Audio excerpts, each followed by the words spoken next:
Good messy hair Friday morning. How are you guys doing? I hope you guys are doing okay.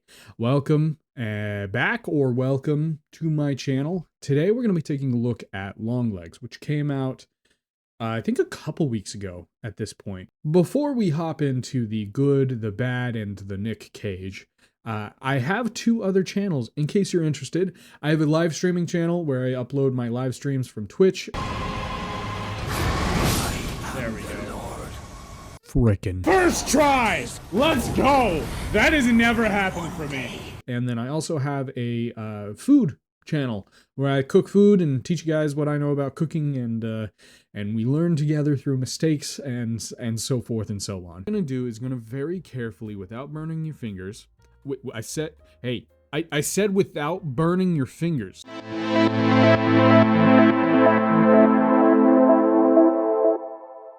Alrighty, so we'll start with the good. Longlegs, also, I'm gonna get this.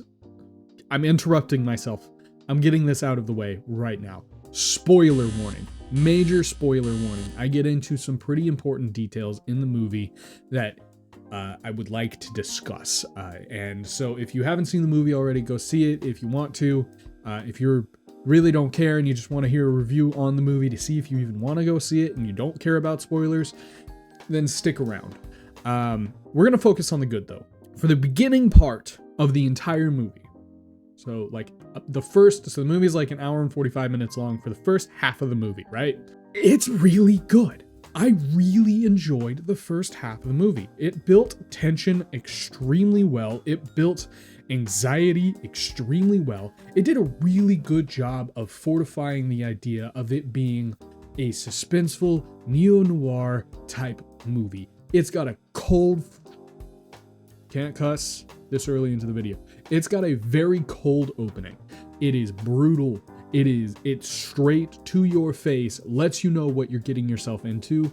And I really like that. I really, really like that.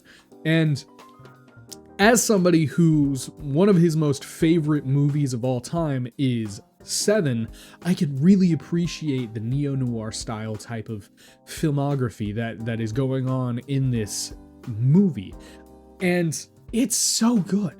The cinematography, if you can get anything out of this review, cinematography, one of the best. I love a movie that is weird. One of my all-time favorite horror movies is Suspiria, and it is a really trippy, and not the new one that came out in like 2019. I'm meaning the Italian soap opera horror movie that came out in the 70s, I think. That one. From Suspiria.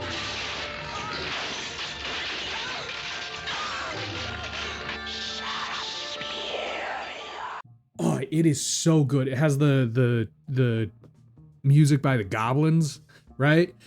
Super trippy, super artsy. I'm a huge fan of a really artsy movie, right?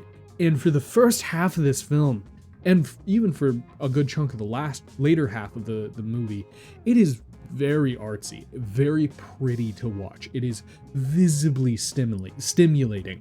And I have to give that credit. If I was just grading off of cinematography, probably a 10 out of 10. It was really, really well shot. The shots, the camera works, the frame size, going from the past to the future and changing the size of the frame of the viewpoint, basically, really, really well done. Very, very beautiful movie to watch. For all intents and purposes, if they had stuck to the track that they were going for in the beginning half of the movie, it probably would have scored really, really, really, really high in my standpoint. Because like I said, Seven is one of my all-time favorite movies. And Seven is one of those movies where, yeah, it's a noir film, but there's like this weird, almost supernatural aspect behind it, and you can't really tell if the bad guy is like a legitimate bad guy or if he's like actually supernatural, until you get to the end of the movie and you find out what's in the box. What's in the box? Not till you give me the What's in the fucking box? And so, like that movie, the beginning half of this movie is very much neo-noir. It's following a FBI agent who just has this weird knack for knowing things. It's weird how she knows where the killers are, what they're doing, but you can't really explain it. And you can sense like there's this weird supernatural aspect to it, right? And I really liked that. I really liked how you can't tell if it's in her head or if she's legitimately special in some way. But that's going to lead me to the bad. The last half of this movie fell so freaking short with me. I genuinely didn't really enjoy the last half. It fell so flat. The theme and the suspense and the horror and the tension, the ability to build tension in the beginning half sputtered out. It was basically gone. By the last half of the movie, I didn't find it scary at all. Which is so weird because the beginning half, there were so many scenes where I was like almost at the edge of my seat because of how suspenseful it was, only for it to fall flat or not go anywhere, which is a big complaint that I'm seeing some people say. But for the vast majority of people, I've noticed, like on Rotten Tomatoes, I think it has like a 90 or 99% or something like that. And that's the audience score, not the critic score. I never trust the critic score. It's the audience score. And I don't know why. Because the bad is, it's bad. The whole supernatural thing, one of the reasons why I really liked Seven, and one of the reasons why I had such high hopes with this movie, is the supernatural was all in somebody's head. It was not real. And having it set more in reality, at least to me, is so much more scarier than any like supernatural, oh, the devil made me do it type of thing. That's one of the big spoilers. It is legitimate supernatural stuff. It is legitimate satanic murdering for the devil type of mumbo jumbo, if you will. And to me, that's such an overused thing. And like the beginning half of the movie made it feel like this was going to stand out as a unique horror movie. And then the last half made it feel so generic, made it feel so uncharacteristically off, right? Because of how artistic it is, because of how crazy it is, and because of how awesome I can't stress that enough. The first half of the movie, I loved. I really enjoyed it. It was really good. And I keep going back to that because I feel so torn, because it was so good. And then it wasn't. It was so unbelievably boring and bad and weird, which leads me to the next part of the video where we talk about Nick Cage. Okay? I have no issue with Nick Cage being in a horror movie. In fact, once again, one of my favorite horror movies, which is really artsy and really kind of crazy and really kind of trippy, is Mandy, and he plays a lead role in Mandy. But here's the thing. I don't know what was going on in the art department of this movie, or specifically the makeup department of this movie, but Nick Cage's character, the prosthetics on his face did not look good. Straight up did not look good. It arguably would have been better if Nick Cage just looked like Nick Cage. Especially because of how unhinged he was acting, because the prosthetics looked so fake. I laughed. I unironically laughed because of how dumb it was. Because Nick Cage, he's really good at playing an unhinged character that makes you uncomfortable, but instead of building on his natural weirdness, they covered it up. And I don't like that. It didn't look good. Hell, if they had made his face obscured for the entire movie, it probably would have been, like, for me, it probably would have been a lot better. Because for some reason, it's just the prosthetics on his face that didn't look good. The makeup looked rough, and it was super upsetting because the rest of the movie, the makeup department did a phenomenal job. It was really, really good.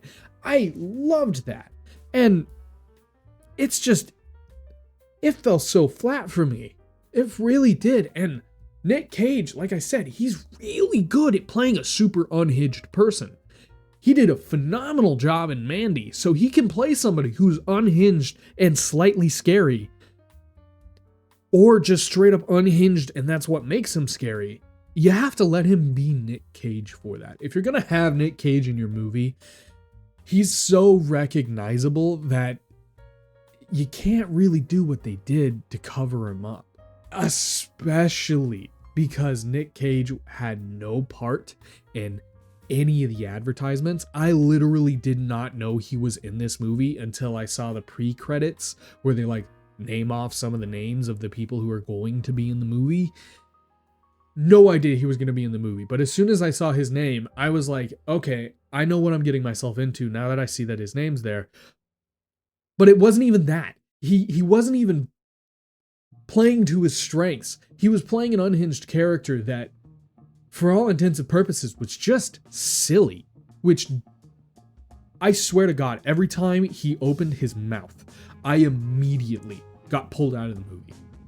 Anytime there was any unhinged notion, and it was because they kept showing his face. I saw a very, like, I think it was previous to the movie actually being released, it was like a screenshot of an interrogation where Nick Cage, he had his long greasy hair and he had a beard, but he was Nick Cage. That would have been 10 times better. That unironically would have been better. But it was just not good. That part was really not good. And then if we're going to talk about I'm going back to the bad because I really have a lot to say about that. At the very end, there is no room for you to figure it out. It is so blatantly spelled out as to what is going on.